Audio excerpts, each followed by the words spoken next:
बाज और बिल्ली की कहानी। एक जंगल में एक बड़ा सा बरगद का पेड़ था। उस पेड़ के छाल में एक बूढ़ा बाज रहता था। वह बाज अंधा था। इसके कारण वह कहीं बाहर नहीं जा पाता। उस पेड़ पे बहुत सारे पंछी भी घोंसला बनाकर अपने बच्चों के साथ रहते थे। वह पंछियां पूरा दिन भोजन ढूंढने में लग जाते। यह बूढ़ा बाज पंछियों के बाहर जाने पर उनकी बच्चों को अच्छी अच्छी कहानियां बोलते हुए ध्यान रखता। शाम को घर लौटने वाले पंछी उनके लाए हुए भोजन में थोड़ा सा बाज को भी देते। ऐसे समय बीतता गया। एक दिन वहाँ से गुजरता हुआ एक बिल्ली पेड़ पे खेल रहे पंछियों के बच्चों को देखा। आहा, बच्चे बहुत नरम हैं। इनका मांस तो बहुत ही अच्छा होगा। इतने स्वादिष्ट खाने को मैं अपने सामने रखकर पूरा जंगल घूमता रहा। सोचकर उन्हें खाने उस पेड़ पर चढ़ गया। उस बिल्ली को देख सारे पंछियों के बच्चे डर के चिल्लाने लगे।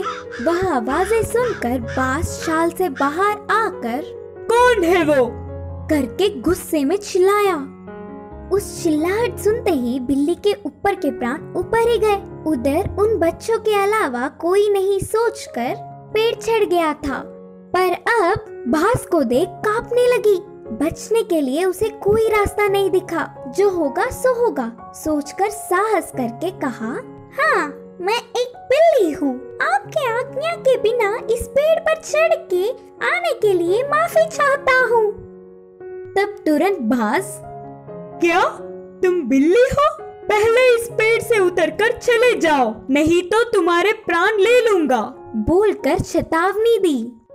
हाँ, पर अब गुस्सा ना हो। मेरा जन्म बिल्ली जात का होने पर भी उस जात के लक्षण नहीं आए। मैं मांस नहीं खाता, ऊपर से ब्राह्मण हूँ। इस जंगल के पंछी जानवर तुम सब बहुत ही अच्छे हैं करके तुम्हारे लिए अच्छा ही सुनकर तुमसे दोस्ती करने के लिए आया हूँ। बिल्ली ने बहुत ही होशियारी से कहा। बिल्ली के बातें सुनकर बाज बहुत खुश हुआ। इससे बिल्ली बाज की और तारीफ करने लगी। उस दिन से दोनों अच्छे दोस्त भी बन गए। तब से हर दिन वह बिल्ली पंछियों के ना होने के समय पर बाज के पास आकर 1 घंटा बातें करके चली जाती। बिल्ली के मीठे मीठे बातों से पंछियों के बच्चे उससे अच्छे से मिल गए। ऐसे कुछ दिन बीत गए। फिर मौका देख हाथ आए हुए हर एक बच्चे को खाना शुरू कर दिया। बिल्ली खाने के बाद बिना किसी को दिखे उन बच्चों के हड्डियों को बाज के रहने वाले छाल में फेंक दिया। आगे आगे पेड़ पे रहने वाले पंछी अपने बच्चों को गायब होता देख वह सब एक दिन इकट्ठा होकर बाज के पास आकर अपने बच्चों के गायब होने वाले खबर पूछे। अंधा बाज उसे कुछ नहीं पता, लेकिन सारे पंछी बाज के घर जाकर देखा तो पूरा छाल पंछी के बच्चों की हड्डियों से भरा पड़ा था। बिल्ली के बारे में ना कुछ जाने बिना सारे पंछी बाज ही उनके बच्चों को मारकर खाया होगा सोचकर उस बूढ़े बाज को अपने नुकीले चोंचों से वार कर करके मार दिया। करके पीड़ित होते हुए बाज ने अपने प्राण छोड़े। इस कहानी की शिक्षा है कि जन्मजात के लक्षण मरने से भी नहीं मिटते। कुएं में हीरे का कंगन। एक गांव में रामू नाम का एक लड़का रहा करता था। एक दिन जब उसकी माँ घर साफ कर रही थी तब उसे एक पुराने जमाने का सोने का कड़ा मिला। वो उसे अपने हाथ में लेकर कहने लगा, माँ, मुझे ये कड़ा एक दिन के लिए पहनने को दो ना। बेटे की इस ख्वाहिश को देखकर माँ ने कहा, ठीक है बेटा, पहन लो, लेकिन याद रखना कोई साधारण कड़ा नहीं है ये तो सोने का कड़ा है। आज इसे पहन लो और कल तुम्हारे पिता को बिना बताए हम इसे वापस अलमारी में रख देंगे। जैसे ही इसकी माँ ने कहा वो तुरंत कड़े को पहन के सारा गांव घूमने लगा। रात में भी उसने उस कड़े को खुद से दूर नहीं किया और अपने पास ही रखकर सुकून से सो गया।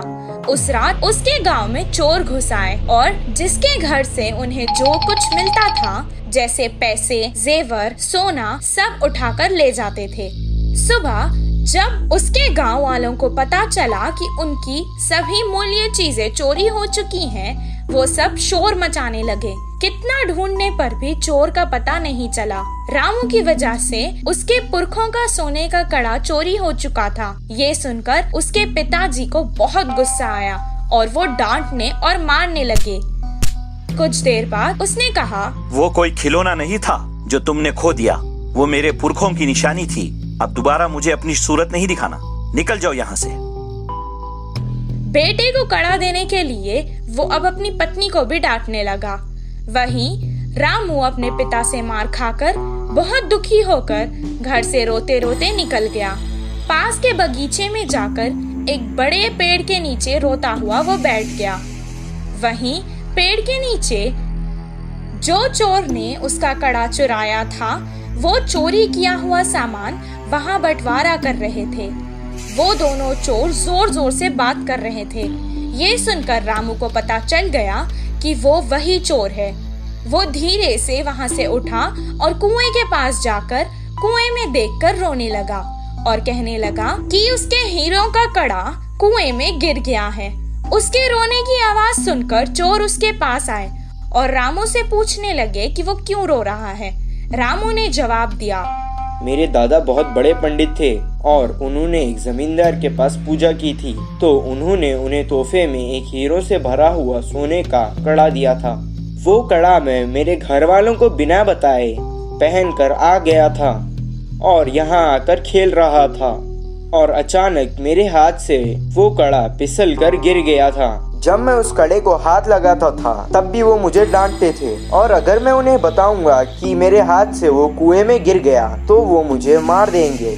हीरो का कड़ा कुएं में है सुनकर ही वो दोनों लड़ने लगे कि कौन कुएं में जाकर कड़ा लाएगा। दोनों अपने हाथ में रखे सामान को जमीन पर रखकर एक साथ कुएं में कूद गए। जैसे ही रामू ने ये देखा, वो तुरंत पैसे और जेवर लेकर भागकर गांव वापस आ गया। आकर गांव के बड़ों को उन चोरों के बारे में बताया। तब सब गांव वाले कुएं के पास आए और उन दोनों चोरों को पकड़कर मारा और उन्हें बहुत अच्छा सबक सिखाया। सबके जेवर और पैसे उन्हें वापस मिल गए। रामू और उसके परिवार को उनका पुश्तैनी कड़ा वापस भी मिल गया था और रामू की होशियारी की वजह से रामू को खूब शाबाशी भी मिली। इस कहानी से हमें ये शिक्षा मिलती है कि समय पर चतुराई दिखाने से मुश्किल समस्या भी टल सकती है। पछताने वाला मोर। एक जंगल में कौवा पंछी बहुत अच्छे मित्र थे। वे एक दूसरों की मुश्किलों में मदद करते थे।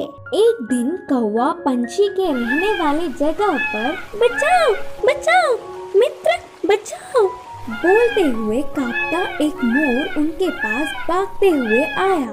क्या हुआ मित्र, कहाँ से भागते आ रहे हो? इतने परेशान क्यों हो? मुझ पर शिकारी की नजर पड़ी, वह मेरे पीछे पड़ता आ रहा है तो बचने के लिए भागता हुआ रास्ता भूलकर तुम्हारे सामने आई। अब तुम्हें ही मुझे बचाना होगा। अच्छा ठीक है यार, पंछी ने कहा। कौवा पंछी ने उस मोर का साथ दिया। फिर से वापस जाने के लिए रास्ता भूलने के कारण कौवा पंछी के साथ वहीं रहते हुए मोर अच्छी मित्र बन गई। उनकी मित्रता कुछ दिन अच्छा था। कौवा पंछी के बीच के मित्रता ना सह पाते हुए मोर जलने लगी। किसी भी तरह कौवा पंछी को अलग करना चाहती थी। एक दिन कौवा भोजन के लिए बाहर जाने के समय पर मोर ने पंछी से कहा, मित्र तुम कौवे से इतना ज्यादा मित्रता बढ़ाकर बहुत ही नजदीक रह रहे हो। क्या तुमने उसकी बदसूरती कभी नहीं देखी? उसे देख सब चिढ़ जाते हैं। तुम्हारा उससे दूर रहने में ही भलाई है। मैं जो कहनी चाहती थी वो कह चुकी, बाकी तुम्हारी मर्जी। वह सुनकर अचानक चौंकने वाला पंछी मोर से कहा, हाँ सच्ची, मैंने इतने दिनों से कौवे के बारे में सोचने की कोशिश भी नहीं की। हट, उससे क्या दोस्ती, उससे क्या मित्रता। तुम्हारे जैसे सुंदर वालों से मित्रता करने से मेरा मूल्य और होदा बढ़ेंगे। उसकी चाल सफल हुई करके मोर खुश हुई। आगे आगे मोर पंछी के व्यवहार में परिवर्तन देख कौवा उन्हें उसे दूर करने की बुरी सोच को समझी। एक दिन, मित्रों, मेरी वजह से तुम्हें तकलीफ हो रहा होगा, इसीलिए इधर के पास में ही एक घोंसला बनाया। मैं वहाँ जाकर रहूंगा। चलता हूँ, करके कौवा उदास होकर कहा। वह अपने आप जा रहा है करके बोलने पर मन ही मन बहुत खुश होकर, अच्छा अब तुम्हारी मर्जी मित्र, मोर और पंछी ने कहा। मोर और पंछी कौवे का भला टली करके खुशी मनाने लगे। ऐसे समय बीतता गया। पुराने मित्रों को छोड़ के आए हुए बहुत दिन होने से कौवे को उन्हें देखने की इच्छा जागी। पुरानी जगह पर उड़ता हुआ आया। उसी क्षण अपने पंख खोलकर नाचने वाले मोर पर एक शिकारी ने निशाना लगाया। कौवा देखा और परेशान हुआ। हटो वहाँ से, मोर मित्र, हटो, खतरा खतरा बोलकर जोर से चिल्लाया। पास में मरी हुई सांप को अपनी चोंच से पकड़कर शिकारी पर छोड़ा। सांप अपने ऊपर गिरने से, बचाओ बचाओ, सांप सांप बोलते हुए जोर से चिल्लाकर डर के शिकारी वहाँ से भाग गया। यह सब देखकर मोर के होश उड़ गए। भागते हुए आकर कौवे की चरणों पर गिरी और रोते हुए कहा, माफ कर दो मित्र, सुंदरता के घमंड में मैं मेरे मुश्किल समय में मदद करने वाले तुम्हें धोखा दिया, लेकिन तुमने मेरे प्राण बचाए। तुम्हारा कर्ज कैसे भुगतान करूं? तब कौवे ने कहा, पछतावे से बड़ी कोई सजा नहीं, मैंने तुम्हें पूरे दिल से माफ किया। तभी आई हुई पंछी पूरी बात जानकर दुखी होकर अपनी की हुई गलती पर शर्मिंदा होकर सिर झुकाया। फिर तब से कौवा, पंछी, मोर हमेशा की तरह अच्छे मित्र जैसे रहने लगे। इस कहानी की शिक्षा है कि अपने भूलों को भी भुलाने वाला ही सच्चा मित्र होता है।